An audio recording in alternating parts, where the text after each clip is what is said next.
Welcome, everyone. We'll be getting started in just a moment. See if we can get more people to come on in.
Hey.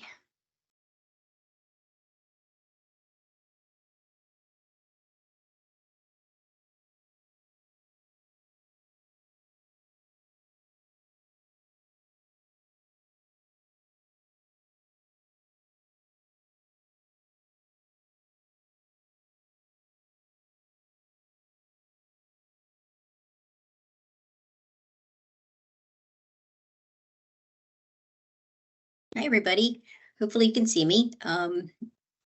Just make sure we have camera and audio is good.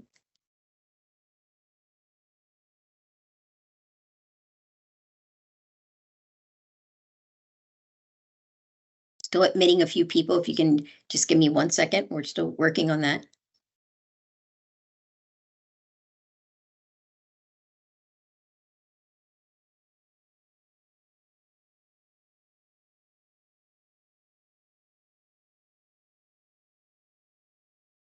So hopefully everybody can see my screen and also is hearing me. If I could get a okay on that one, I'd be appreciative.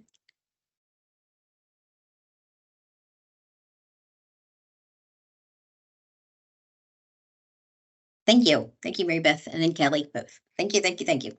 I just wanted to know because I couldn't tell here. Okay, I think there's still some people coming in, so we will get started though. Just let me get my slides back up for me. Okay, welcome everyone. This is the Special Events Partnership Grant. We're going to just do a brief overview of what the grant does and how it works. So first off, I want to just welcome everybody to the workshop and let you know that I'm happy to see some familiar faces and some new ones. We also have on our presentation today, we also have our Director of Arts Council, Martine Collier.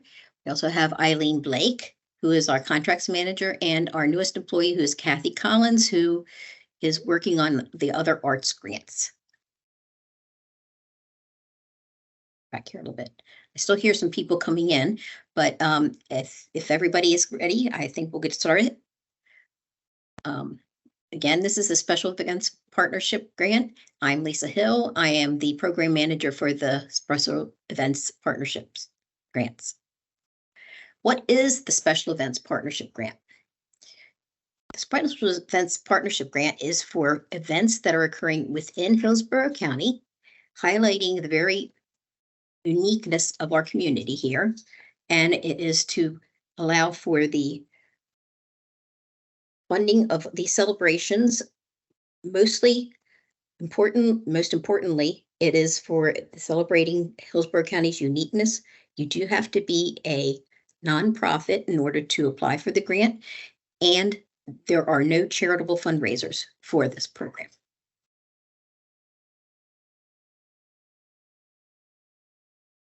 The events must communicate the authentic county story. This includes celebrating unique qualities that we have here, our different ethnicities, as well as our historic properties and all the things in between. We want to use public spaces and highlight those that are showcased in our area. We want to enhance tourism and also promote and enrich the lives of our residents here. We want to generate positive collaboration between the public and private sectors while showing leveraging of the county's funds.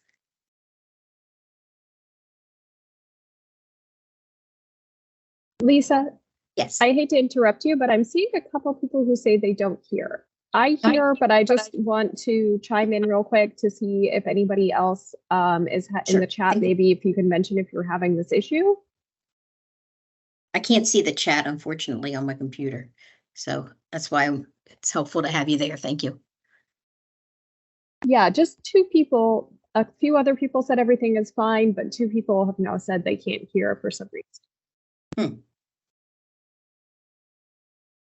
You want to give them a minute to see if it'll get better, or what do you think? It looks like most people can hear you, so okay. I'm going to mention in the chat, maybe the two people who are mentioning the problem could exit and come back just to continue moving forward. Okay, thank you. Thank you, Eileen. Appreciate it. So there are specific types of events that are eligible for funding and some that are not eligible for funding.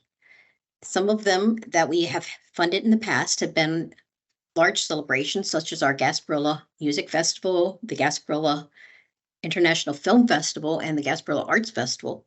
We also have our River Fest celebrating the riverfront, and also things like our Taco Fest, which is celebrating food, as well as our newest event that happened this year, which is a wine and food festival that occurred over several days.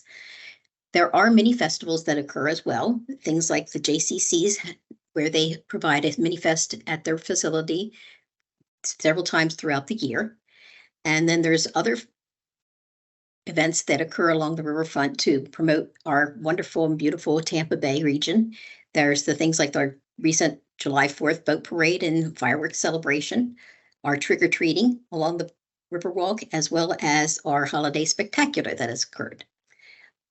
Ineligible events include charitable fundraisers, trade shows, conventions, things like that, reunions, beauty pageants are not allowed, and political events are not allowed. The organization must be certified as a nonprofit as defined by the IRS. You can't receive any additional funding from the Arts Council or the Hillsborough County for the same event. There is one exception where you can receive funding, and that is through our Community Arts Impact Grant, where you can receive funding for a different project under the same organization. You can accept sponsorships from Visit Tampa Bay or other similar organizations. However, you must demonstrate leveraging of funds for the county's investment through private or public other venues. The basis for funding is on your estimated cash expenses as noted in your application. We make that very clear. You might want to ask questions about that in a little bit, and we can go into more detail. But we only look at the estimated cash expenses when looking for how much funding you will receive. In-kind services and volunteer hours will not be considered. So if somebody donates a venue or you have a lot of volunteers that work, that can't be included in your estimated cash expenses. We enjoy seeing that because it adds to the use of the community and involvement of the community, but it's not included in your estimated cash expenses. Applicants are automatically assigned to the appropriate funding category based on the estimated cash expenses, as I said. We'll get into that funding category in just a second. The maximum grant award for any event is $100,000. And we also make sure that we are leveraging those funds with the county's investment. This is the funding categories that I was speaking of. The first one is for a micro event. Those are the smaller events that cost less than $50,000. There is a required match of 1-to-1. So if you are expending $40,000 of cash, then you would be eligible to receive a possible half grant of $20,000. We'll get into a little bit more why that makes a difference. Category 2 is for cash expenses between $50,000, $50,001, I should say, to $100,000, and there is a 2-to-1 cash match required. Category 3 is estimated cash between $100,001 to $500,000, and there is a required 3-to-1 match. Category 4 is our highest level, and it's for any events that show their cash expenses to be over $500,001, and there is a required match of 4-to-1. How do you apply for this grant? You can apply for this grant on our county website. If you want to search for applying for Cultural Assets Program Special Events Partnership Grant, you can do that. Also, there's this link here, and I should have said, we are going to send out this PowerPoint presentation to all participants, and that way you will have the link to it.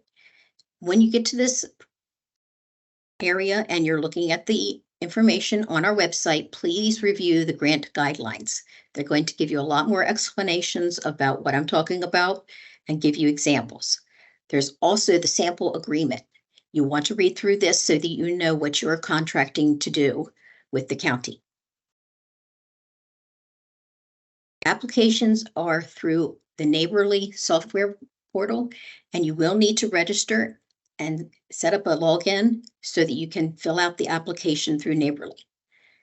You can print out the application as it may be helpful, and you may want to put the answers in Word or other software so that you can refer to it and bring it into the software of Neighborly. Make sure you save in Neighborly often, and make sure you have completed all areas of the application prior to hitting the submittal button.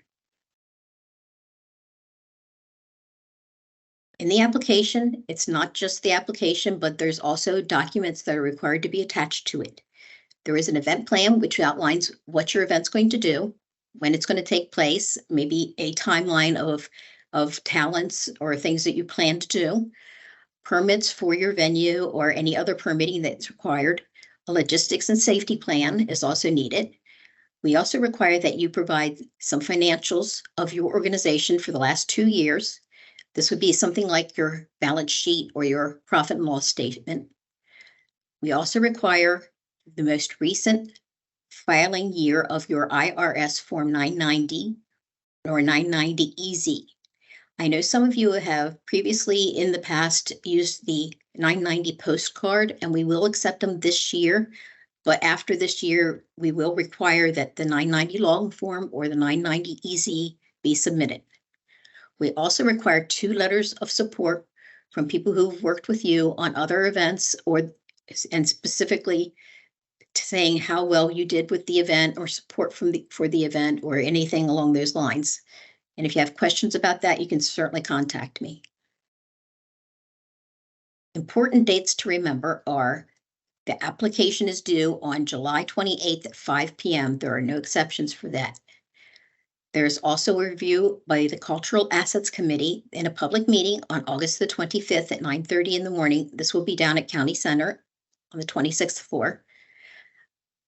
The events must occur between October 1st of 2023 and September 30th of 2024. A little bit about the Cultural Assets Commission and the Board of County Commission review.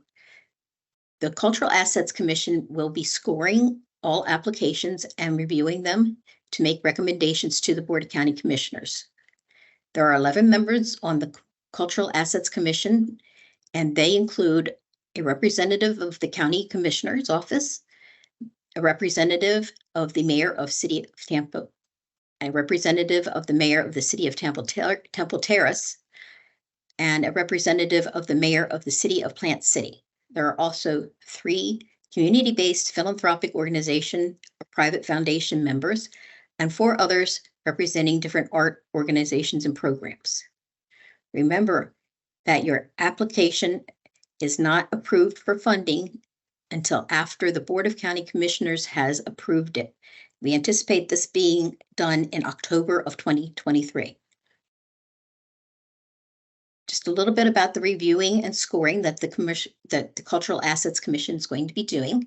They're going to be doing a review based on whether you're a new or emerging event, which is considered our pilot effort, or if you are an established or recurring event that seeks to grow and be enhanced throughout their new program or events. Scoring is based on a 100 scale with 25 possible points for 4 different categories. 4 different categories include growth, which is, has your event grown from year to year, or has it improved from year to year? Has more people come to it? Is it a bigger event? There's also accessibility to public and community benefit, which includes whether there's ticketed prices or non-ticketed pricing or non-ticketed event. Sorry. So that's it. Some events are ticketed and cost money, and some events are ticketed or non-ticketed. Also, whether those tickets are reasonably priced for most of the community to attend. Accessibility of our local vendors and using them as part of talent. We do want to showcase our local talent in the Tampa Bay region and also celebrate them. Your marketing and the quality of your marketing plan is also very important in the review. Post-award requirements include our agreement. You want to read this very carefully. The agreement will come out to you via email after the Board of County Commissioners has approved the award. So when you're looking at that, you want to sign it, have it notarized. There are very specific places you have to do this. You want to complete all equal employment opportunity questionnaires. There's the affirmative action questionnaire, which must be completed. And if you have questions about that, certainly contact me. The Equal Employment Opportunity Workforce Analysis is a chart that also needs to be completed. And if you happen to have 15 or more employees, you will have to provide an affirmative action plan. A W-9 will be included in your packet with your agreement, which needs to be returned as part of your agreement. There is also direct deposit form for filling out for the clerk's office so that you can have your funds returned to you in a quicker manner by direct deposit. That is required to be mailed and signed. And I understand it's a wet signature, so it has to be signed in ink, not electronically. That is sent back to the clerk's office via postal service. It will not go, cannot go to the Arts Council, it cannot go to Economic Development. It has to go to the clerk's office, and that information is on the form. There are requirements for the payments and also reporting requirements that are included in the agreement. This is the Hillsborough County official logo. All applicants are required to provide the Hillsborough County official logo on all written, printed websites or other production materials. This logo will be sent out after your agreement has been signed. We will contact our communications department and let them know to send the logo to the person who is on the contact for your application. There are benefits to getting this money, but there is also some benefits to us in helping you. And that's good. We actually enjoy coming to the events and learning about them. We do require that you provide, if it's a ticketed event especially, access to your event. And we want to monitor and see the event for ourselves. We also ask that you please let us know when your event's occurring, where it's going to be, and all other information so that we can add it to our Arts Council newsletter. We like to put that up as soon as we can, at least a month in advance. And we also do a newsletter with the calendar events on it. Getting to funding. There are 3 installment payments. One is 40% of the award, which is sent to you after the agreement is signed, but prior to the event. You can request this at any time. You must include some information about your event occurring, where it's going to be, some of the marketing, maybe, things like that we want to see. Payment 2 is 40% of your award. It is after your event has occurred, but maybe you don't have all your numbers in order, but you can get the extra 40%. There are requirements for things proving that you had the event. You may want to show pictures, videos, link to your website if that's where they are. We also want to see preliminary numbers on your revenue, your expenses, how many people attended, how many vendors you had, things like that. The last one is 20% of the award, and it's after the event has been occurring, and it includes all final numbers of your revenues, expenses, your attendance, things like that. Now, it's really important to note 2 things. First is the payment 1 allows you to make an adjustment to your cash expenses that you expect to have. If you've overinflated on your application, you determine that it's not going to be as much as it was anticipated to be when you filled out that application, you can make an amendment to that only during payment 1. And you would have to provide a report on that and why it is different. This is important because there is a ability to withhold your final 20% if your final cash expenses deviate significantly from what you estimated on your application. And that can happen. Okay, now I'm ready for any questions. And I'm going to see if I can find my questions here. Let's just finish this and then I'll take questions actually. Be proactive, apply early to avoid problems. Contact me if you have any questions at all. And make sure you get your application in by July 28th at 5 p.m. There will be no exceptions, and we will not accept any applications after 5 p.m. on Friday, July 28th. This is my phone number. This is my email. And on the next slide, is my contact information, as well as some links to the Special Events Partnership Grant and the Arts Council.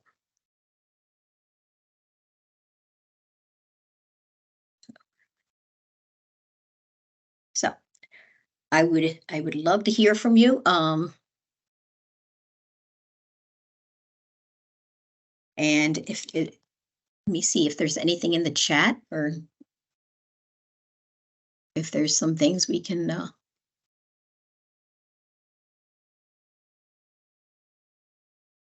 Okay, let's see. This is about information about the problem with the hearing. So that seems okay. The first question I see is from Elena. Have the funding categories changed from 2022? Remember the match requirements being different? No, they haven't actually changed from 2022.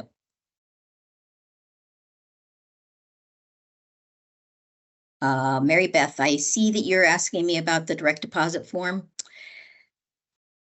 It's a good question, and I really don't know that you need to do it every year, but I will send it to you and we will figure that out. I'll make myself a note, Mary Beth, and let you know. It would be nice if it would just grow from year to year, but they may want it each year as well. I'm just not sure because it's the clerk's office.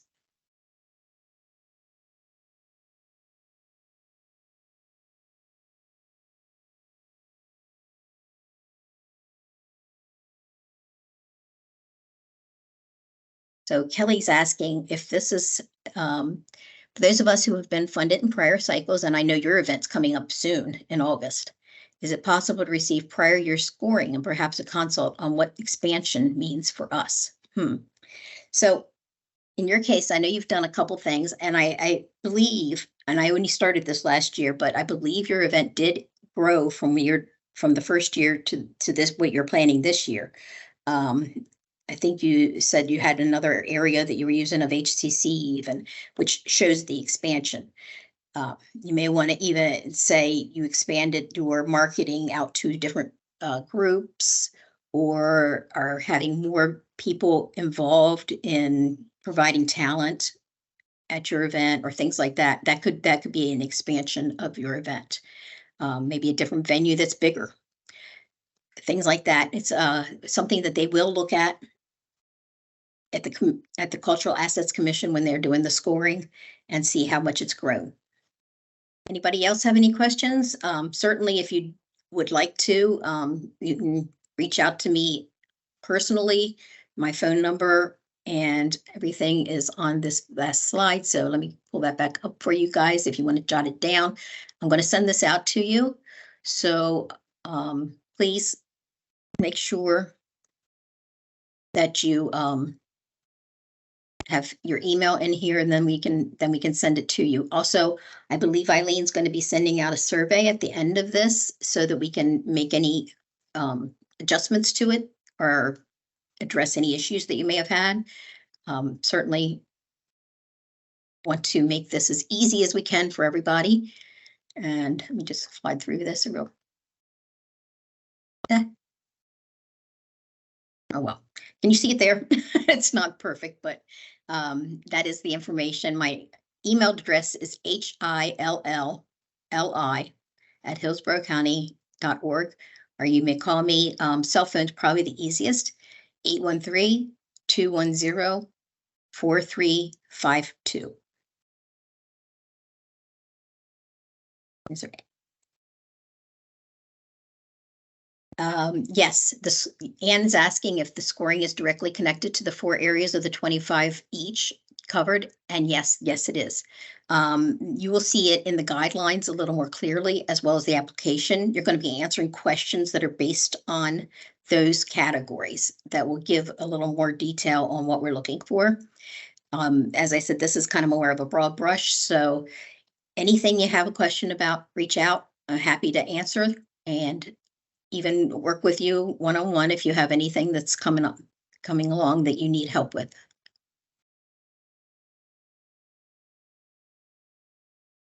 You're welcome. Please let me know if you have any questions or have any problems with our neighborly software as well, because there may be some glitches that we need to take care of in the software, and we need to know that. So we appreciate that very much. You're very welcome, everyone. If there's no more questions, please do make sure we have your email address. We can send this out to you, and we will be happy to help you as we go forward. I really appreciate your spending your time with me. Thank you.